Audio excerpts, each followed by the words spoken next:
Hey filmmaker, Chung here. So it looks a little bit dark, so let's fix that.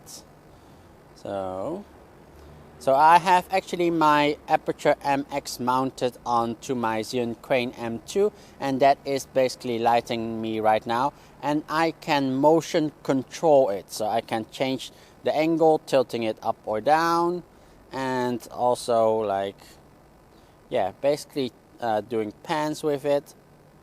This makes it quite interesting, especially if you have a light mounted onto a light stand 2 or 3 meters high, and it makes it a little bit difficult to adjust its angle. So having it mounted onto a gimbal, I can now just use my phone and remotely control how it is angled and how the light is.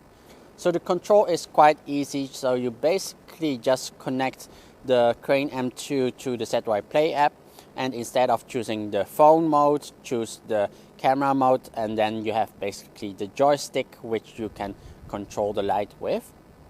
And one thing, do note, it is not really a quick control, so it is a little bit on the slow side, but it is quite a nice feature to have, just to able to control your light, to control it from a distance.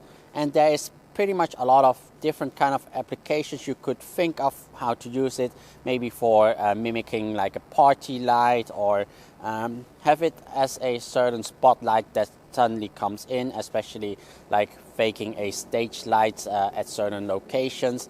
So it has quite a lot of uses, and just basically be inspired to use this setup and think of different methods you could use it. So that was mainly it, my tip of today.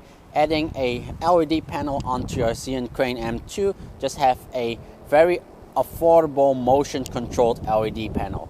So hope you guys found this a very interesting tip, and give me a thumbs up for that. And if you have any questions, please comment below. And if you are new to this channel and want to see more tips like this, make sure to hit that subscribe button here below. So thank you guys for watching, and I'll see you next time. Bye bye.